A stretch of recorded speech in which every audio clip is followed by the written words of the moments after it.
King's Landing his entire life, Tyrion, right? Yeah, I mean, he's got a lot of experience. Yeah, he knows the Lannisters because he is one. And I think that was really set up in the 9th episode of the season. Exactly. Where I was fully expecting Daenerys to come back, see the slavers like sieging the city, and just be like, yeah, and just be like, well, you're dead, right? Like, you're now going to be fed to my dragons because this is what I've done in the past, and this is how I've displayed.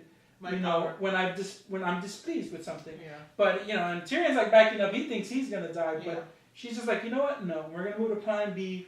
What do we do? Like, how do we solve this? And like I had said before, I think it's really because she recognizes that Tyrion did, what was best for Meereen, right? That she probably knew the slavers were going to turn on her, right? And basically he, held them off for as long as possible. Yeah. So even though you can say it's a mistake, but really it's one of those things where it's like, that was inevitable. Yeah, it's inevitable. Not only that, but damned if you do and damned if you don't. Exactly. Yeah. In 3 years or 8 years or whatever, when the slaves are going to be taken away from the slavers again, of course they're not going to want that anyway. Well, so the fight comes 8 years later. Like Tyrion said, if Meereen succeeds, that means slavery is not necessary in the world. Yeah. And it was a good show of her maturity finally, because throughout the whole show, like the whole series, she was kind of annoying with her immaturity. To be honest, she's a great character, but when she acted immaturely, which is understandable, again, she's a child, it was kind of annoying. Like, Danny, you're better than that. You know what I mean? Yeah, and it's a little convenient too, right? Yeah. Like, oh hey, guess what? We settled all the issues in Meereen. Now I can sail away and we don't have to worry about it anymore. Yeah. But that's another thing. She left her lover there in order to... Yeah, you know what? I'm going to have to say this. That scene was not as impactful as... On me, at least. Me neither. Because,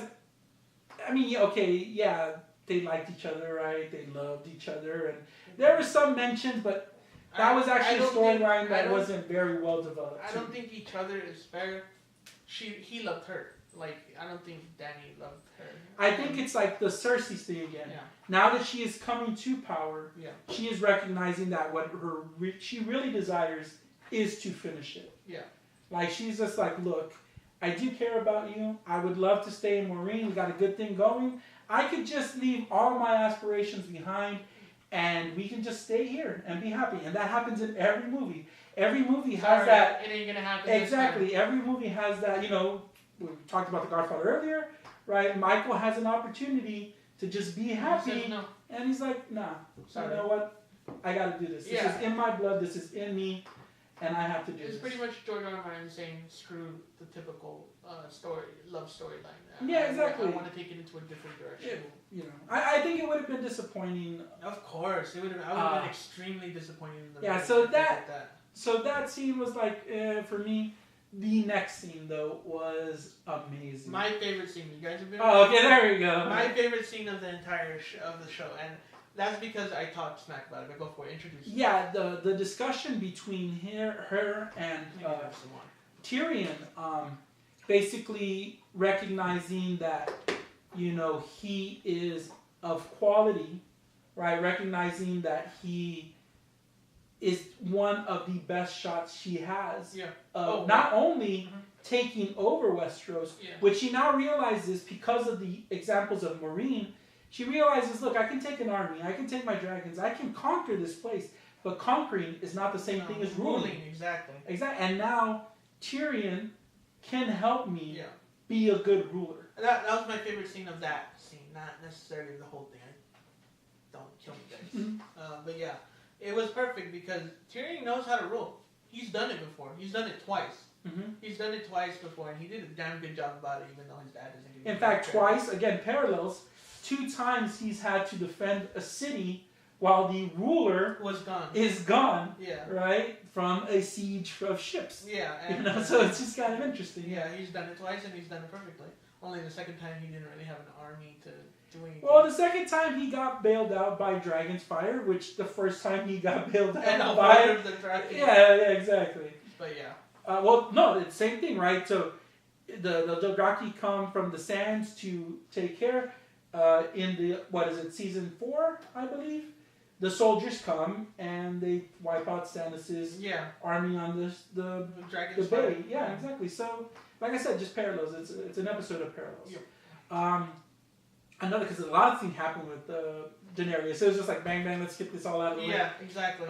So Varys, right, can time travel. I'm not sure if he teleports. Is he a mermaid? He may be a mermaid. Yeah. And can just travel. There's an actual theory about him that he's a mermaid. Really? Well, I don't know.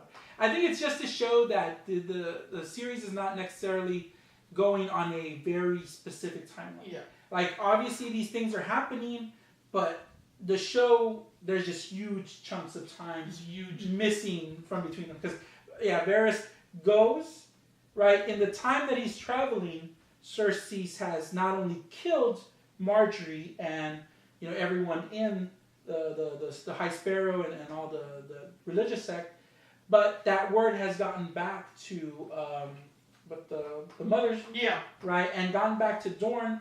They've had time to make their alliance, and then Varys has now also made their alliance, and now they've joined Dany, and they're sailing towards Westeros. Because I was telling my sister those were Dornish ships as well, right? Yes, I believe they're Dornish ships, and I believe it escapes me, but it was Dornish ships and Dany ships. The house Tyrell ships, So she's got 3 houses behind her. Exactly. With the Dothraki horde. I think it's interesting because what you actually have is the South basically coming together, the North coming together. What you're really missing is the middle with King's Landing, and even Arya assassinated, what's his name, old dude McPie, and so you're now starting to see where before there was all these people in the Great Game, and now it's really starting to come together. Into like all united. Until you're united, and then you're like, holy shit, we have the White Walkers. Yeah.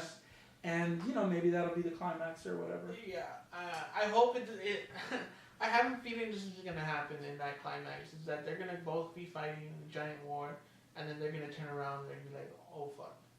Yeah, I mean, well, before we get to that, before we get to our, what's going to happen, predictions, let's talk about Bran. I think he's basically the last thing that really... So, I mean, Bran's not really, like, that important. And surprise, surprise, my favorite scene of the entire... Yes, the thing you've been waiting for quite some time, the Tower of Joy, the big reveal.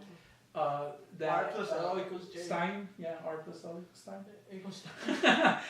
No, obviously, go ahead, because you know about the theory a little bit more. Well, so, for the past... I mean, how long has it been since A Song of Ice and Fire has been out? Like, what, since... Decades? 15 years? 14 years, I think. Okay. And so it's been theorized that since the first book that Jon Snow, I was about to say Jon Snow, which pretty much they made him Jon Stark in this show, in this episode, but that they theorized that he isn't a bastard. That there's been little hints that he's actually a love child of Rhaegar Targaryen. And Lyanna Stark. Mm-hmm. And it wasn't necessarily that she was taken or raped, it's that she was willingly went, because... I believe, the idea is that Targaryen and Stark, they were in love. Yeah. They had a child. Yeah. And then she was afraid that Jon Baratheon... Robert was going to kill him. Yeah, Robert Baratheon, sorry. Was going to kill him. And so he was actually protecting her and everyone else. Well, obviously Ned lied to everybody. Yeah, well, he has to, right? Yeah, and that's what I told my sister that makes me love Ned Stark even more. He's been dead for what, 6 seasons? No, like 5.5 seasons, and I still love that character so much because. Like, yes, he was stupid because he had his honor and his morals and his goals, but at the same time, Ned Stark was not so dead that he went by his morals and goals. He kept a promise that compromised his own self, his own reputation, his own, what's that word that the Starks always use? Honor. That he compromised his own honor to keep a promise to his sister to protect this baby. and maybe it was his own to make it seem like he was like a freaking womanizer or something like that. Yeah. I mean, basically ruining the relationship with his wife. Yeah, and because it mentions different points in the show or different times where Catherine had become cold to him because he basically cheated on her. Yeah. And I guess... And it wasn't true. Yeah. Yeah, and he kept his promise the whole time. He never told a soul. Not even Jon Snow. Jon doesn't know that he's Again, because at any point in time, someone finds out... Yeah, he's dead. They're in danger. Yeah, they're in danger. And Baratheon, Robert Baratheon actually died. There was some opportunity, but... At that time is when he uncovered the secret between Jaime and Cersei and paid that price for, again, not being able to just be like, you know what? I'm going to let this go. I'm going to go back home. Everything's going to be cool. Yeah. Had to push the buttons. Had to be a Stark and paid for it. Yeah, and that scene was so well executed because I got chills when I saw it. Like, I got goosebumps at night. I know that you're looking at... Is that an R.L. Stein reference? No, it wasn't.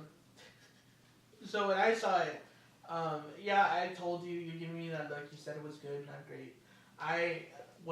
It was not great. I thought it could have been better, but the reason why I say that is because you already knew this was going to happen for the past 10 years. You knew, and George R. R. Martin said that he wasn't going to go back on his word. That, like, he's not going to it's not like when you figure out